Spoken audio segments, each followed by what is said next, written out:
कांग्रेस झूठ की मशीन है। झूठ की मशीन, भ्रम की दुकान और अफवाहों का बाजार बन गई है कांग्रेस। मनरेगा के बारे में कितने झूठ। कांग्रेस कमीशन, करप्शन और कुशासन की गारंटी है। आज अपनी असफलता, अपने फेल्यूअर्स को छुपाने के लिए केवल केंद्र पर आरोप लगाती है। मैं आज आपको प्रमाणित करके बताना चाहता हूं, मनरेगा में कांग्रेस ने कितने करप्शन किए। ये फोटो है जो देश भर के अखबारों में छपे हैं।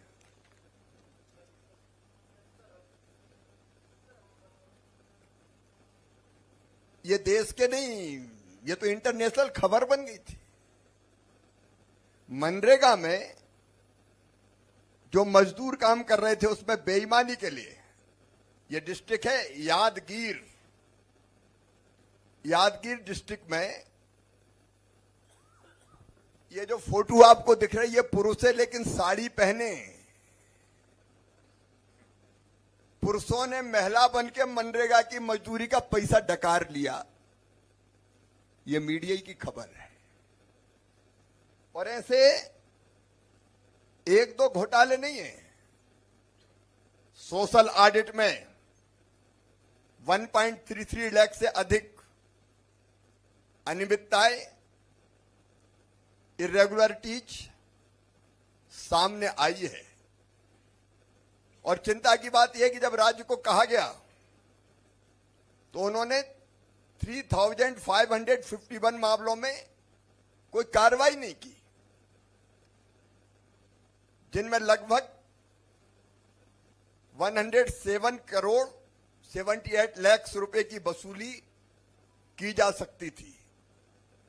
यहां कोई ट्रांसपेरेंसी नहीं है, यहां कोई जवाबदेही नहीं है।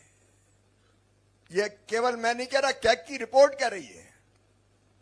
सीएजी की रिपोर्ट में लोकपाल ने जब यह कहा कि 24.12 करोड़ रुपए की राशि वसूल की जाए, तो वसूली नहीं की गई। वसूली की केवल 2.47 करोड़ की। अब सीएजी की रिपोर्ट में जो कहा जाए, उस वसूली को ही अगर यहां कांग्रेस की सरकार ना करे तो इसको क्या कहा जाए। मित्रों, मैं कलबुर्गी का एक उदाहरण देना चाहता हूं। कलबुर्गी मंत्रालय ने शिकायतों के आधार पर, मेरे मंत्रालय ने सेंटर से एक टीम भेजी, रूरल डेवलपमेंट मंत्रालय ने, जिसने 24 से 28 अगस्त 2025 को कलबुर्गी जिले के अलंद और जेवारगी ब्लॉक की 5 ग्राम पंचायतों में, 5 ग्राम पंचायत में 21 जो वर्क्स थे उनका फिजिकल वेरिफिकेशन किया। उसमें जो इंक्वायरी की मशीन की जगह, इंसान की जगह, मजदूर की जगह मशीनों के काम, फर्जी रिकॉर्ड और जो चीजें सामने आई, जैसे मैं नाम लेके बता रहा हूं, कलूर ग्राम पंचायत, विद्यालय की दीवार, स्कूल की बाउंड्री वॉल बननी थी। जो बाउंड्री वॉल बनी हुई थी उसको टॉयलेट के निर्माण के रूप में दिखाया गया। तालाब की खुदाई, उसको roof top rain water harvesting, पहले से जो खुदाई थी roof top rain water harvesting के नाम पर पैसा निकाल लिया गया। शमशान घाट, उनको लैंड डेवलप, शमशान घाट और रूरल हाट को लैंड डेवलपमेंट के रूप में दिखा के पैसा निकाल लिया गया। मित्रों, एक काम को स्प्लिट करके, टुकड़ों टुकड़ों में करके, अलग अलग बांट कर, उनको अलग काम बताकर पैसे निकाल लिए गए। प्रिक्योरमेंट में भी भारी गड़बड़ी, वेंडर के चयन में, बिलों में विसंगतियां, काम हुआ ही नहीं, भुगतान हो गया। ग्राम पंचायत में कई काम तो काम दिखा दिए कागज पे, ग्राउंड पे कभी काम हुए नहीं। मैं ये पूरा रिकॉर्ड आपको मैं उपलब्ध कराऊंगा कितनी अनियमितताएं हुई है। एक ही परिवार को बार बार लाभ दिए गए कई गांव में। तालाब को डीसिल्टिंग अगर की गई टैंक की, तो डीसिल्टिंग करके मिट्टी वहीं छोड़ दी गई, बारिश का पानी आया, मिट्टी फिर चली गई, दूसरे बार फिर खुदाई कर दी गई। एक ही काम को बार बार किया गया। ऐसी लाखों गड़बड़ियां मनरेगा में थी, और ये गड़बड़ियां लगातार, और मैं मनरेगा की ये बात करते हैं, भेदभाव की बात करते हैं। मैं उदाहरण देना चाहता हूं। यूपीए की सरकार ने 2006 से 2006-7 से 13-14 तक जो सेंट्रल फंड रिलीज हुआ, वो था यूपीए की गवर्नमेंट में 8,739.32 करोड़। ये 8,739.32 करोड़, और जो मोदी जी के नेतृत्व में राशि रिलीज की एनडीए की सरकार ने 48,549.82 करोड़। हमने यूपीए की सरकार ने 8,739.32 करोड़, और एनडीए की सरकार ने 48,549 करोड़ 82 लाख रुपए की राशि रिलीज की। कर्नाटक का कह रहा हूं मैं केवल। अगर ऑल इंडिया देखें आप फिगर्स, तो कांग्रेस ने केवल अपने यूपीए के कार्यकाल में 2,13,000 करोड़ रुपया रिलीज किए, और मोदी जी के नेतृत्व में ये हुए 8,48,000 करोड़ रुपया।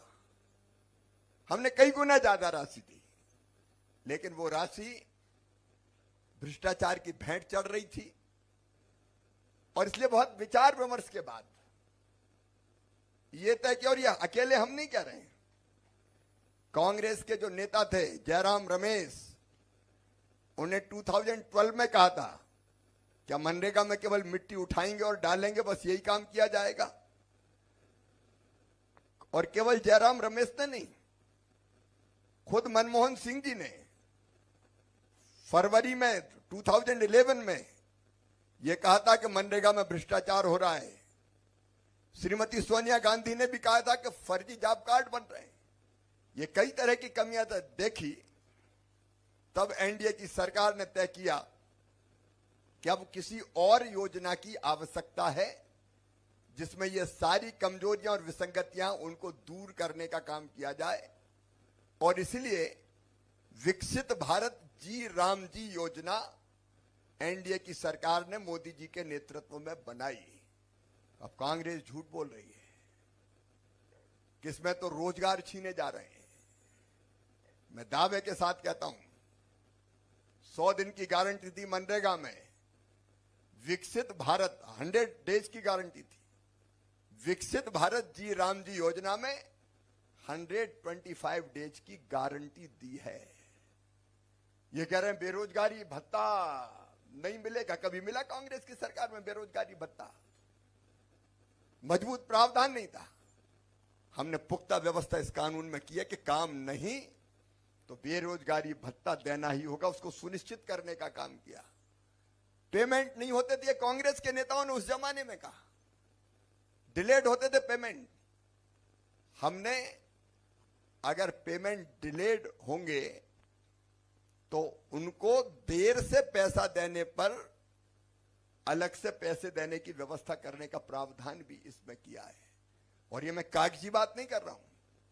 इसके लिए इस साल बजट में जो प्रस्तावित प्रावधान है, वो प्रावधान है, पिछले साल था 88,000 करोड़, इस बार हम कर रहे हैं 1,51,282 करोड़ रुपया।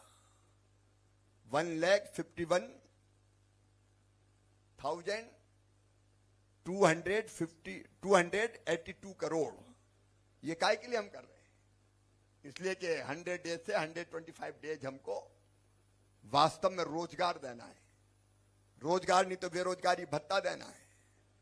हाँ, एक बात जरूर की है कि इतनी विशाल धनराशि का उपयोग विकसित भारत के लिए विकसित विलेज के रूप में तो हो, और विकसित विलेज की कल्पना की है। अब मनरेगा में ये नहीं हो सकता कि यहां की मिट्टी खोदी और वहां डाल दी और पैसा खा गए। पीएम गति शक्ति और टेक्नोलॉजी का उपयोग करके गांव की पंचायत तय करेगी। ग्राम पंचायत ये कह रहे हैं ग्राम पंचायत के अधिकार छीने जा रहे हैं। हमने ग्राम पंचायत के अधिकार को और पुख्ता किया है। विकसित ग्राम पंचायत प्लान ग्राम सभा बनाएगी, ग्राम पंचायत बनाएगी, और वो जो काम तय कर देगी मनरेगा में वही काम होगा। ये नहीं कि बाउंड्री वाल के नाम पे शमशान घाट के पैसे निकाल लिए। और गति शक्ति का उपयोग करने का फायदा ये होगा कि कोई फर्जी काम नहीं कर सकता। पहले से दिख जाएगा कि कौन सा काम कहां पे हो गया है, तो उस जगह दूसरा काम नहीं लिया जा सकेगा। और इसलिए भ्रष्टाचार की संभावनाओं को समाप्त करने का काम किया।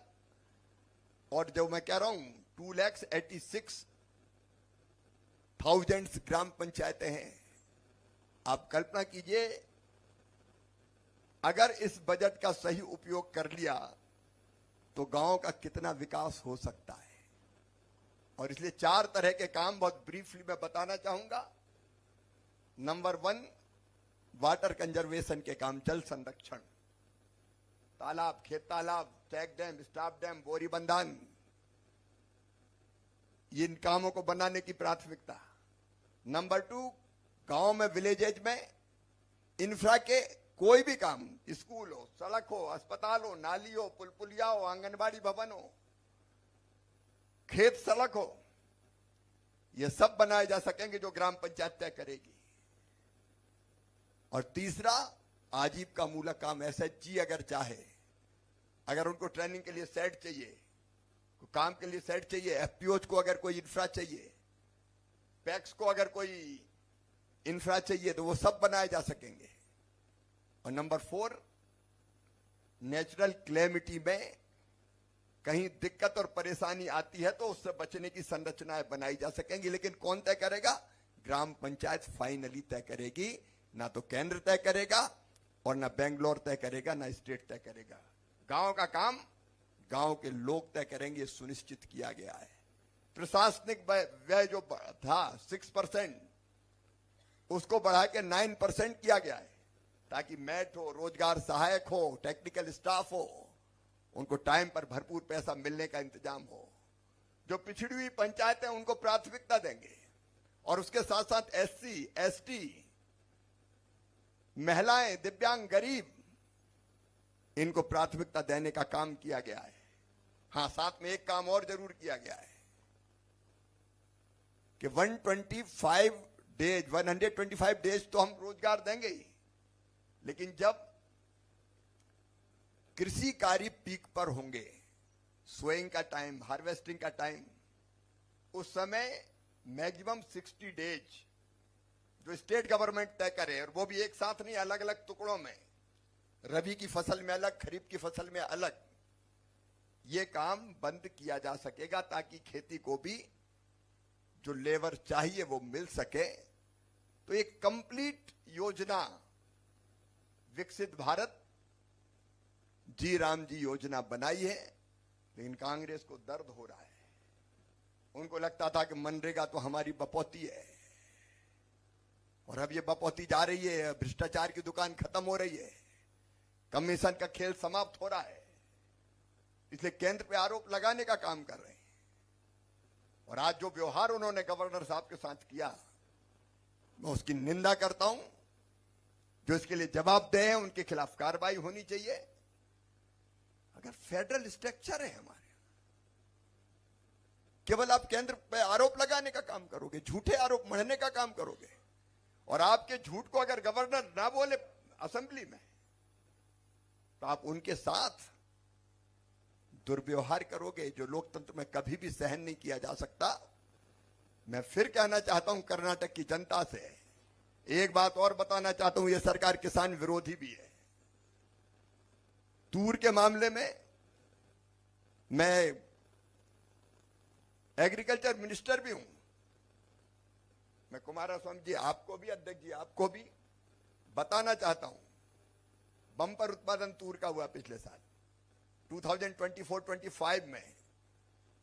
इन्होंने कहा कि तूर खरीदनी है, हमने 3 लाख मीट्रिक टन तूर खरीदने की अनुमति दी, लेकिन इस निकम्मी सरकार ने केवल 2,16,000 मीट्रिक टन तुअर ही खरीदी, बाकी क्यों नहीं खरीदी? हम बार बार कहते रहे पूरी खरीदो किसानों की। केंद्र अनुमति देता, ये खरीदे का काम नहीं करते, ये किसानों के साथ अन्याय करते। तोतापुरी आम कभी किसी ने खरीदने की अनुमति दी थी आज तक? आप बैठे हैं, आपने बताया कर्नाटक के दर्द को कि आम के लोगों को प्राइस नहीं मिल रही, मैंगो को। तब हमने तय किया 2.5 lakh metric ton Totapuri mango Karnataka सरकार खरीदे, लेकिन उन्होंने इसको भी पूरा नहीं खरीदा। उन्होंने 1 लाख केवल 1,37,000 मीट्रिक टन ही खरीदने का काम किया। क्यों नहीं खरीदा पूरा? और आज मैं फिर कह रहा हूं, भारत एनडीए की सरकार हमारी किसी राज्य के साथ कभी कोई भेद नहीं करती। हमारी एनडीए की जहां सरकार नहीं, वहां भी हम कोई भेद नहीं करते।